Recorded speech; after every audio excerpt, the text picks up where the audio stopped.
নম জয়দে জয় দেবী তং দয়াধারে অপরাজিতে ধার আমি ভুজে দুঃখে জয় হে লাভ। দেবী অপরাজিতা, তুমি আমাকে সব সময় বিজয়ী করে দাও।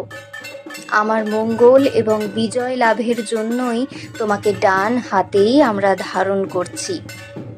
দেবী, তুমি শত্রু দমন করে আমাকে সমৃদ্ধি আর বিজয় দান করো। শ্রীরামচন্দ্র যেভাবে রাবণকে পরাজিত করে বিজয়ী হয়েছিলেন, আমাকেও তুমি তেমনই বিজয় দান করো। সংস্কৃতের মন্ত্র জানি না, কিন্তু ডান হাতে অপরাজিতার লতার যে বলয় আমরা দশমীর দিনে ধারণ করি, এই মনস্কামনা নিয়েই ধারণ করি।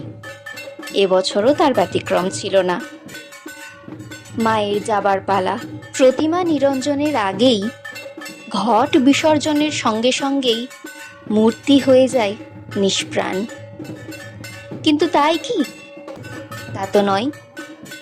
গচ্ছ গচ্ছ পরম স্থানং স্বস্থানম পরমেশ্বরী, যৎ পূজিতং ময়া দেবী পরিপূর্ণং তদস্তু মে।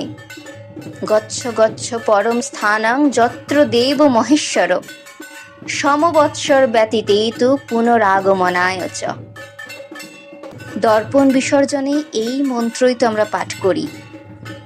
এই মন্ত্রোচ্চারণ করেই তো ঘট বিসর্জন হয়, দর্পণ বিসর্জন হয়। মাগো, যেথায় মহাদেবের বাস, তুমি অবশ্যই সেখানে যাও। কিন্তু আবার যখন তোমায় আরাধনা করব, তুমি ফিরে এসো, বারবার, প্রতিবার। শুভ বিজয়া দশমী।